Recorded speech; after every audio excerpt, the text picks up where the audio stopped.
አንድ የ12 ዓመት ታዳጊ ከለታት አንድ ቀን በድንገት ይታገታል። ታዲያ እጅግ አስገራሚ በሆነ መልኩ አጋቾቹ ቤተሰቦቹ ጋርም ደውለው ብር አምጡም ብለው ሳያስጨንቁ ይህ የ12 ዓመት ታዳጊ እጅግ በጣም በሚገርም መልኩ ካገቱት ሰዎች አምልጦ በሚቀጥለው ቀን ወደ ቤተሰቦቹ በሰላም ይመለሳል።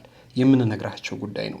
በተመሳሳይ መልኩ ከልጅ እገታ ሳንወጣ እንደዚሁ ደግሞ በሌላ መልኩ ከአለታ ወንዶ አካባቢ በልጅነቱ ተሰርቆ የከብት እረኛ ተደርጎ የነበረ ልጅም እንደዚሁ በሰላም ወደ ቤቱ መመለሱ ተሰምቷል። ይህንንም የምንነግራቸው ጉዳይ ነው። በሌላ መልኩ ደግሞ ከወራት በፊት በጠና ታማ የነበረው ከዚህ ቀደም በዓለም በባህላዊ ሙዚቃዎቹና በተለያዩ ሙዚቃዎቿ አናቃት የነበረው ኋላ ላይ ደግሞ ወደ መንፈሳዊ ሕይወት ተመልሳ በመዘመር አምላኳን ስታገለግል የሰነበተችው ዘማሪት አቦነሽ አድነው ታማ እባካችሁ ጸልዩልኝ ማለቷ ይታወቃል። ከዚህ ጋር ተያይዞ ልጇ ሞታ ለእናቴ ጸልዩላት ማለቷ ይታወቃል። አቦነሽ አድነው ታዲያ አሁን ወደ ማህበራዊ ሚዲያው መታ ስላደረጋችሁልኝ ነገር ስለጸለያችሁልኝ ነገር በሙሉ አመሰግናለሁ ብላ መላው የኢትዮጵያን ሕዝብ ኤርትራውያን በተለይ ደግሞ የኦርቶዶክስ እምነት ተከታዮችንና በመታመሟ በጣም ሲጸልዩላት ስለነበሩት ሰዎች በሙሉ ምስጋናዋን አቅርባለች። ይህንንም የምንነግራቸው ጉዳይ ይሆናል። በሌላ መልኩ ዓለም ላይ እጅግ በጣም አነጋጋሪና አስገራሚ የሆነ የመጣ አንድ ታዳጊ ከወደ ኩዌት አካባቢ ያደረገው ነገር በጣም ብዙዎችን እያነጋገረ ዓለም ላይም ደግሞ የእሱ ቪዲዮ በጣም ቫይራል እየወጣ የመጣ ጉዳይ ሆኗል። ልጁ ምንድነው ያደረገው? ከቤተሰቦቹ ክሬዲት ካርድ ወይ ደግሞ ኤቲኤም ካርድ ይሰርቅና ካላቸው ብር ላይ የተወሰነውን ግማሹን ያህል ያወጣና የሚገርም ነገር ነው ያደረገው። ይህንን ስንሰማ በጣም ብዙዎቻችን መጫወቻ ጌም ምናምን የገዛው ብለን እያሰብን ነበር። ነገር ግን ልጁ ያደረገው ምንድነው የረመዳን ጾም ነው። በዚህ ደግሞ የረመዳን ጾም አቅመ ደካሞች ሊረዱ ይገባልና ከቤተሰቦቹ በወሰደው ክሬዲት ካርድ ግማሽ ያህሉን ብር ያወጣና እጅግ በጣም ለተቸገሩ ሰዎች በሚገርም ሁኔታ ቁሳቁስ የሚበላና የሚጠጣ ነገር በሙሉ ይገዛና በመኪና አስጭኖ አሰልፎ ለአቅመ ደካሞች እየሰጠ እያለ ቤተሰቦቹ ይመጣሉ። ከዚህ ጉዳይ ጋር ተያይዞ የተፈጠረው ነገር እጅግ በጣም የሚያስገርም ነው። የተወደዳችሁና የተከበራችሁ የጊዜ ሚዲያ ቤተሰቦች እስከ ፕሮግራማችን ፍጻሜ ድረስ ከቆያችሁ እነዚህን መረጃዎችን እነግራችኋለን። በቆይታችሁም ለጊዜ ሚዲያ አዲስ ከሆናችሁ ሼር፣ ላይክ፣ ሰብስክራይብ፣ ኮሜንት እያደረጋችሁ እንድታበረቱን ጠየቅን። ወደ ርዕሰ ጉዳዮቹ እንሸጋገራለን። አብራችሁን ቆዩ። እንኳን ደስ አላችሁ። ከዚህ በፊት የቴምር ፕሮጀክት ላመለጣችሁ ደንበኞቻችን ከአፍሪካ ህብረት በቅርብ ርቀት ከምስራቅ አፍሪካ ግዙፍ ኢስላሚክ ማዕከል አልነጃሽ ፊት ለፊት የንግድ ሱቆችን በ3.9 ሚሊዮን አጠቃላይ ክፍያና በ900 ሺህ ብር ቅድመ ክፍያ እየሸጥን እንገኛለን። እንዲሁም የመኖሪያ አፓርትመንቶችን 30% ቅናሽ በማድረግ ስቱዲዮ 44 ካሬ በ3.5 ሚሊዮን አጠቃላይ ክፍያ፣ 68 ካሬ ባለ 1 መኝታ በ5.4 ሚሊዮን ብር አጠቃላይ ክፍያ፣ 95 ካሬ ባለ 2 መኝታ በ7.6 ሚሊዮን አጠቃላይ ክፍያ፣ 130 ካሬ ባለ 3 መኝታ በ10.4 ሚሊዮን አጠቃላይ ክፍያ። በተጨማሪም 4 ኪሎና ፒያሳ ላይ የንግድ ሱቆችን ከ1.4 ሚሊዮን ብር ቅድመ ክፍያ ጀምሮ ያለምንም የዋጋ ጭማሪና ወለድ እየሸጥን እንገኛለን። ያስተውሉ፣ ይህ ቅናሽ የሚቆየው ለጥቂት ቀናት ብቻ ነው። ፈጥነው ይደውሉ። ቀዳሚ ወዳደረግንላችሁ ጉዳይ ስንመለስ ታግቶ ከአጋቾቹ አምልጦ ወደ ቤተሰቦቹ ስለተመለሰው የ12 ዓመት ታዳጊ ልነግራቸው ነው። እጅግ በጣም የሚገርም ነው። ኢትዮጵያ ውስጥ እንደምታውቁት ማገት ፋሽን ሆኗል። ልጆች ይታገታሉ፣ አዋቂዎች ይታገታሉ። በታገቱት ልክ ደግሞ 3 ሚሊዮን ብር 500 ሺህ ብር ምናምን እየተባለ ቤተሰቦች ያላቅማቸው ብር እንዲያመጡ በብዙ ጭንቅ አጋቾች ሲያስጨንቋቸው እናውቃለን። ብርም ከፍለው ደግሞ ልጆቻቸውንም በጣም በሚያሳዝን መልኩ ያጡም እናውቃለን። ከዚህ ቀደም ባህር ዳር የተከሰተውን መቀሌ ላይ የተከሰተውን ነገር ሁላችሁም ታስታውሳላችሁ። ካገቷቸው በኋላ ከገደሏቸው በኋላ በሕይወት አሉ እያሉ ልጆቻቸው በሕይወት አሉ እያሉ ብር ሲጠይቁ ነበሩ። እንግዲህ ይሄም የ12 ዓመት ታዳጊ ምን ሊገጥመው እንደሚችል አናቅም። ዞሮ ግን በታገተ በሚቀጥለው ቀን ከአጋቾቹ አምልጦ ወደ ቤተሰቦቹ ተመልሷል። እንዴት ነው ያመለጠው? እሱም ጉዳይ እንገራቸው። በእንሲኖ ከተማ ተጠልፎ የነበረው የ12 ዓመቱ ታዳጊ ልደቱ ደበበ ከአጋቾቹ እጅ አምልጦ በሚቀጥለው ቀን በሰላም ከቤተሰቦቹ ጋር ተቀላቅሏል። ታዳጊው ወደ ቤተሰቡ እንደተመለሰ ለቤተሰቦቹ በሰጠው መረጃ መሰረት አጋቾቹ የተጠቀሙት ዘዴ እጅግ አታላይና ለሌሎች ወላጆችም ጥንቃቄ እንዲያደርጉ የሚያሳስብ ጉዳይ ነው። ነገሩ የሆነው እንደዚህ ነው። አንድ የማያውቀው ግለሰብ ታዳጊውን ስልክ አስደውለኝ በሚል ሰበብ ይቀርበዋል። ታዳጊው በወቅቱ በእጁ ይዞት የነበረውን የእህቱን ስልክ ይሰጠዋል። ግለሰቡ ስልኩን እንደያዘ መሮጥ ይጀምራል። ታዳጊው ታዲያ ስልኩን ለማስመለስ እያለቀሰ እየሮጠ ይከተለዋል። ግለሰቡ ወዲያውኑ እያለቀሰ እየሮጠ የሚከተለውን የ12 ዓመቱን ታዳጊ ልደቱን አፈፍ ያደርግና በኃይል አንስቶ ባጃጅ ውስጥ አስገብቶ ወደ ገጠራማ አካባቢ በመውሰድ አፍኖ ያሳድረዋል። በአጋቾቹ እጅ አንድ ሌሊት ያደረው ልደቱ በሚቀጥለው ቀን ጠዋት የ12 ዓመቱ ታዳጊ አጋቹ ለተወሰነ ጉዳይ ከቤት ወጣ ሲልና በሩ ክፍት መሆኑን ሲረዳ አጋጣሚውን ተጠቅሞ በልጅነቱም ሳይደነግጥ ሳይደናገጥም በማምለጥና የጋሪ ትራንስፖርት በማግኘት ወደ ከተማ በአስቸኳይ ይመለሳል። ታዳጊው በአሁኑ ሰዓት በአካሉ ላይ የደረሰ ጉዳት ባይኖርም በደረሰበት ነገር ግን ከፍተኛ የሆነ የስነ ልቦናና መረበሽ እንዲሁም ደግሞ የድንጋጤ ስሜት ውስጥ እንደገባ ቤተሰቦቹ እየተናገሩ ይገኛሉ። ይህ ለሌሎች ወላጆች እጅግ በጣም ከፍተኛ ጥንቃቄን የሚሰጥ ነው። እንግዲህ የዚህ ልጅ ቤተሰቦች እድለኞች ናቸው። ይህንን የ12 ዓመት ልጅ ያገቱ ሰዎች የሚቀጥሉት ቀን ጀምሮ ቤተሰቦቹን ምንድን ነው የሚጠይቁት? ከዛ ደግሞ ልጁ ምን ያደርጉታል? የምናውቀው ታሪክ የለም።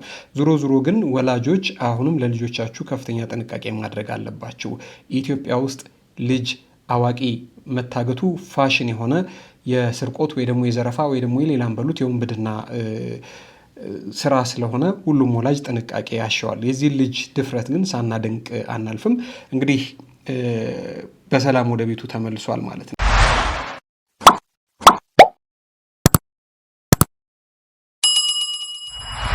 ከዚህ ጋር ተያይዞ በተመሳሳይ መልኩ ከወደ አለታ ወንዶ ገነት የተከሰተውንም ደግሞ እንንገራችሁ። ከዚህ ጋር ተያይዞ በተመሳሳይ መልኩ ከአለታ ወንዶ አካባቢ ጠፍቶ ስለነበረው ልጅና እረኛ ሆኖ ከርሞ ስለነበረውም ልጅ እንንገራችሁ። ከአለታ ወንዶ ከተማ ጠፍቶ የነበረውና በብዙዎች ዘንድ ፍለጋ ሲደረግለት የቆየው ታዳጊ የኑስ ደጀኔ ቦልካ ከከፍተኛ እንግልት በኋላ በትላንትናው ዕለት ከቤተሰቦቹ ጋር በሰላም መቀላቀሉ ነው የተሰማው። ታዳጊው የኑስ ደጀኔ ከየካቲት 10 ቀን 2018 ዓ.ም ጀምሮ የደረሰበት ሳይታወቅ የቆየ ቢሆንም ቤተሰቦቹና ደግ ወገኖቹ እንዲሁም ደግሞ ዘመድ አዝማዶች የአካባቢው ሰዎች ባደረጉት ከፍተኛ ርብርብና የተቀናጀ ክትትል በኦሮሚያ ክልል በቆጂ ገጠራማ አካባቢ ውስጥ በሰው እጅ ተይዞ ለከብት እረኛ እንዲሆን በግድ ተሰማርቶ እንደነበረ ነው የታወቀው።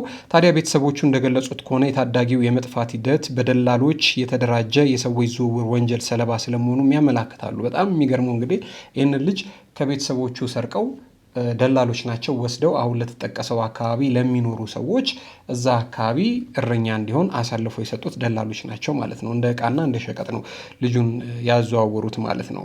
ታዳጊው መጀመሪያ ከአለታ ወንዶ ተነስቶ በራሱ ወደ አዋሳ እያቀና ነበረ። ታዲያ አዋሳ መናኸሪያ ላይ ያጋጠሙት ግለሰቦች ለደላሎች አሳልፈው ይሰጡታል። እንግዲህ ይህ ልጅ ከአለታ ወንዶ ተነስቶ ወደ አዋሳ ነበር። እንግዲህ ከወንዶ አዋሳ ያን ያህል ሩቅ የሚባል አይደለም።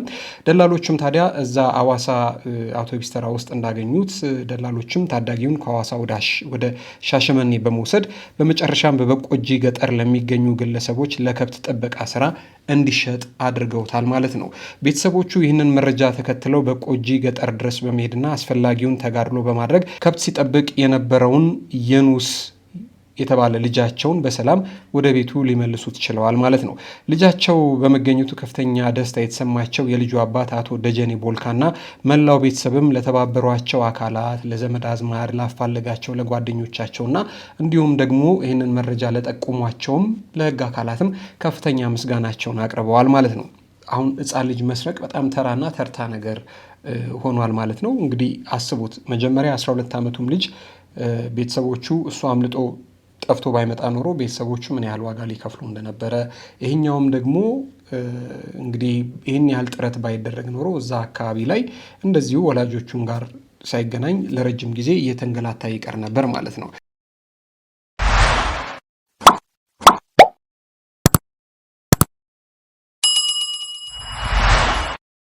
ወደ ሌላኛው መረጃችን ስናልፍ ከወራት በፊት በጠና ታማ የነበረው ዘማሪት አቦነሽ አድነው ታስታውሳላችሁ ሁላችሁም። ልጇም ተጨንቃ ወደ ማህበራዊ ሚዲያ መታ የሚወዷት የሚያደንቋት በሙሉ ህዝበ ክርስቲያኑ በሙሉ ለእናቷ እንዲጸልይ አሳስባ ነበር። እሷም እንዲሁ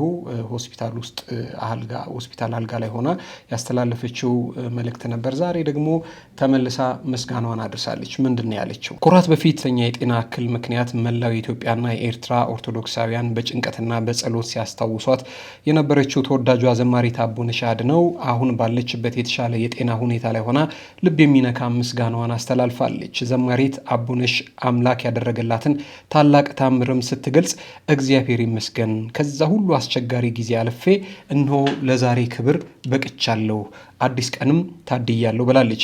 በጭንቋ ሰዓት በጸሎቷ ለደገፏት ሁሉ ያላትን ጥልቅ ምስጋና እንዲሁም አያይዛ ገልጻለች። በያላችሁበት በጸሎታችሁ ስታስቡኝ የነበራችሁ በሙሉ ይኸው ጸሎታችሁ ተሰምቶ እንደገና በእግሬ ቆም ያለው ስትል ይህንን ቪዲዮዋን በቲክቶክ አካውንቷ ላይ አጋርታለች። ቪዲዮውን ተመልክተን እንምጣ። እንኳን አደረሳችሁ። እንኳን ለዛሬዋ የካቲት ኪዳነ ምሕረት እንኳን አደረሳችሁ። ወንድም እህቶቼ፣ ወገኖቼ በሙሉ እንኳን አደረሳችሁ። ዛሬ ልደቴ ነው። የካቲት ኪዳነ ምሕረት ነው የተወለድኩት። እግዚአብሔር የተመሰገነ ይሁን። ከዛ ሁሉ ነገር አልፌ እግዚአብሔር ለዚህ ቀን አድርሶኛል። አዲስ ቀን ሰጥቶኛል።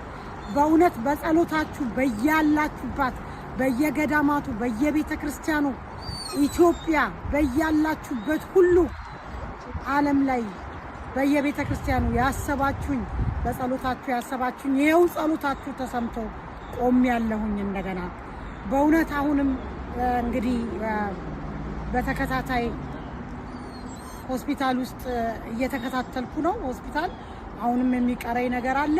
ግን በእርግጠኛነት ጸሎታችሁ ሰርቶ ጸሎታችሁ ሰምሮ እግዚአብሔር ሰምቶ በህይወት ቆም ያለው እግዚአብሔር የተመሰገነ ይሁን። እንደ አልዓዛር እንደገና በእውነት ከሞት አስነስቶ ስሙን እንዳመሰግነው እግዚአብሔር ረድቶኛል። እግዚአብሔር የተመሰገነ ይሁን። እመቤቴ ድንግል ማርያም ከነ ልጇ አቅፍ ድግፍ አድርጋ ይኸው እዚህ አቁማኛለች። እግዚአብሔር የተመሰገነ ይሁን። ዛሬ ለኔ አዲስ ቀን ነው። እዚህ ቦታ ላይ አረንጓዴ ቅጠል ሆኖ ብዙ ጊዜ ተቀርጬ ቲክቶክ ላይ ለቅቄላችሁ ነበር። ከቲክቶክ ከጠፋው ብዙ ጊዜ ነው። እመጣለሁ፣ በዝማሬ እንገናኛለን። ወዳችኋለሁ። እግዚአብሔር የተመሰገነ ይሁን። እንኳን አደረሳችሁ። እኔ አዲስ ማለዳ ነው ዛሬ ለኔ ፍጹም አዲስ ቀን ነው። አልጋሽን ጣይና ተነሽ ተብያለሁ። ዘመን ጨምሮልኝ ለዜማ ቆሜያለሁ። አትገኝም አሉና ቀና ሰፈሩልኝ። የዓለም ጠቢባን ቀኔን ቀጠሩልኝ። ደብዳቤን ይዤ አንብብልኝ ልለው መቅደሱ መጥቼ ከእንባ ጋር ስሰጠው ጌታዬ ለወጠው አምላኬ ቀደደው። ይኸው በአዲስ ቀን በአዲስ ዘመን አለው።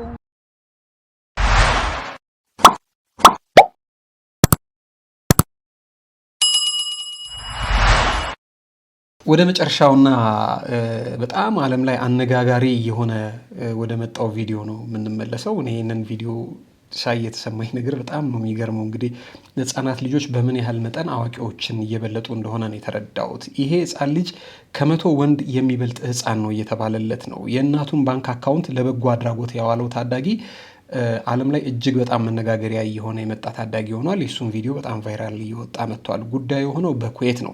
በመላው አረብ ዓለም በሚገኙ ማህበራዊ ሚዲያዎች ላይ አንድ አስገራሚ ታሪክ እንግዲህ መነጋገሪያ ሆኗል። እድሜው ከ10 ዓመት በታች የሆነ አንድ ታዳጊ ያለምንም ፈቃድ የእናቱን የባንክ ካርድ በመጠቀም የፈጸመው ተግባር ብዙዎችን አስደምሟል፣ አስደንቋል፣ አስገርሟል። ይህ ህፃን ያደረገው ነገር ለማመን የሚከብድ ነው። የእናቱን ክሬዲት ካርድ በመውሰድ በውስጡ የነበረውን ግማሽ ያህል ተቀማጭ ገንዘብ ለግል መጫወቻ ወይም ደግሞ ለቪዲዮ ጌም ሳይሆን ለተራቡ ወገኖቹ ምግብ መግዣ አውሎታል። ህፃኑ በገንዘቡ የሚከተሉትን ነገሮች ገዝቷል። መሰረታዊ የምግብ ዕቃዎች፣ ጥራጥሬዎችንና የተሰናዱ ምግቦችን ገዝቷል። በተጨማሪም እነዚህ የገዛቸውን ነገሮች በሙሉ በፒካፕ ወይ ደግሞ በጭነት መኪና ላይ በሙሉ ይጭንና የተቸገሩትን ሰዎች አሰልፎ ስንቃቸውን እንኩ እያለ ይሰጣቸዋል። ታዳጊው የገዛላቸውን ምግቦች በጭነት መኪና ጭኖ ለአቅመ ደካሞች ሲያከፋፍል ታዲያ አባቱ በድንገት ይደርስበታል። አባት በባንክ አካውንቱ ውስጥ ያለውን ገንዘብ በድንገት በመቀነሱ ደንግጦ የነበረ ቢሆንም ልጁ በከፍተኛ ጉልበትና ፍላጎት ለአቅመ ደካሞችና ለምስኪኖች የገዛውን የተቋጠረ ነገር በከፍተኛ ሁኔታ እያወረደ በሰልፍ ላሰለፋቸው ድሆች እየሰጠ እያለ አባት በመኪና ይመጣል። አባት ባየው ነገር ይደነግጠና ልጁን ከመኪና ላይ አውርዶ መማታት ይጀምራል። በዚህ መካከል ከአባት ጋር የነበረ አንድ ግለሰብ እንዲሁ መሀል ላይ ይገባና ይገላግላል። ሕፃኑ እያንዳንዱን የምግብ ከረጢት አድሎ ሳይጨርስ ወደ ቤት እንደማይመለስ በመግለጽ ለፍትህና ለርህራሄ ያለውን ጽናት አሳይቷል። ከአባት ጋር አብሮ የነበረ ሰውዬ አባት ልጁን ልክ ከመኪና እንዳወረደ በጥፊ ነው የሚያልሰው። ግን መሀል ላይ ይገባና እንግዲህ አረብኛ ስለሆነ ጉዳዩን መረዳት አልቻልኩም። ያው አረብኛ የምትችሉ ሙሉ ቪዲዮውን ስለምታዩት ማለት ነውና በመሀል ይገባል፣ ሰውዬ ይገላገላል። ግን መጨረሻ ላይ መልሰው መኪና ላይ ይሰቅሉትና መልሰው መኪና ላይ ከሰቀሉት በኋላ ላሰለፋቸው ምስኪን ሰዎች ያንን ነገር እያነሳ ይሰጣል ማለት ነው። ይሄ አሁን ዓለም ላይ እጅግ በጣም መነጋገሪያ ሆኗል። አሁን የረመዳን ጾም ነው፣ ምስኪኖች የሚረዱበት ነው፣ አቅመ ደካሞች የሚዘየሩበት ነው። አሁን እሱ በዚህ አቅሙ ይህንን ማድረጉ ዓለም ላይ እጅግ በጣም መነጋገሪያ አድርጎታል። ይህ ልጅ ታዲያ ከመቶ ወንድ ይበልጣል በዚህ እድሜው ይህንን ያደረገ በሚል እንግዲህ ዓለም ላይ በጣም መነጋገሪያ ሆኗል ማለት ነው። ለማንኛውም ቪዲዮን አይተን እንመለስ። لا تجاهر حل فيك انت فيك انت ما ادري شيء يعني واحد يتصدق من دون ايداع يعني واحد يتصدق على طول جيت اركب معي شنو؟ يعني يتصدق تقطعون صلاتان اي صلاه والله ما يجوز والله يعمل خير يعمل خير يا فراج انا اسوي لكم خير تجيبون الشر قوم وزع طيب زين قوم وزع قوم خلصني اخلص حتى تليفونه ما كمل سناب خلصني تعال اركب يا ولد يا جماعه هو يعمل خير ايه في يا جماعه مالكم ايه الحكايه بالواحد كل واحد روح يلا كافش لا لا كل واحد وحده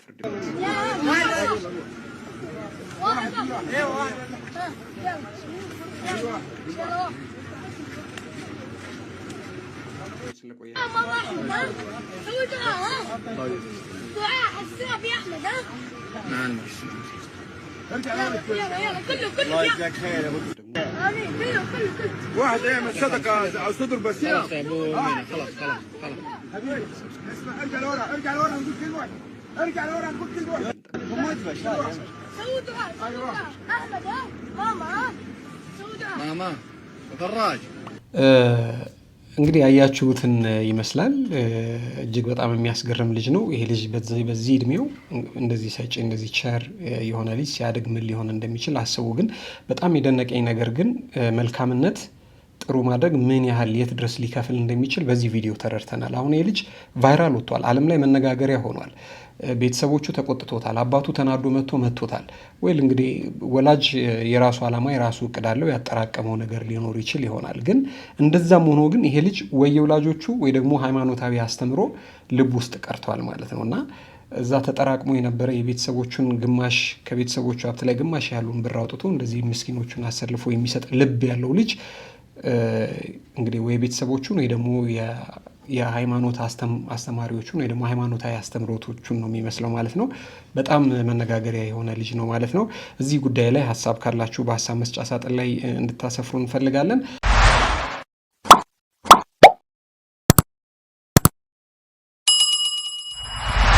የምንወዳችሁና የምናከብራችሁ የጊዜ ሚዲያ ቤተሰቦች እንግዲህ ለዛሬ የነበሩን አጫጭር መረጃዎች ይህንን ይመስሉ ነበረ።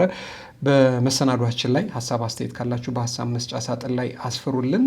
ደግሞ የምትሳተፉባቸውም አንድ ሁለት ጥያቄዎች እዚሁ ቪዲዮ ላይ እናስቀምጣለን። እነሱንም በመመለስ እንድትሳተፉ በትህትና እንጠይቃለን። ጊዜ ሚዲያን ሰብስክራይብ ሳታደርጉ የምታዩ ካላችሁ ግን ለአንድ ሰከንድ ጊዜ ይሰጣችኋለሁ። ሰብስክራይብ በማድረግ ቤተሰብ እንድታደርጉኝ እንጠይቃለሁኝ።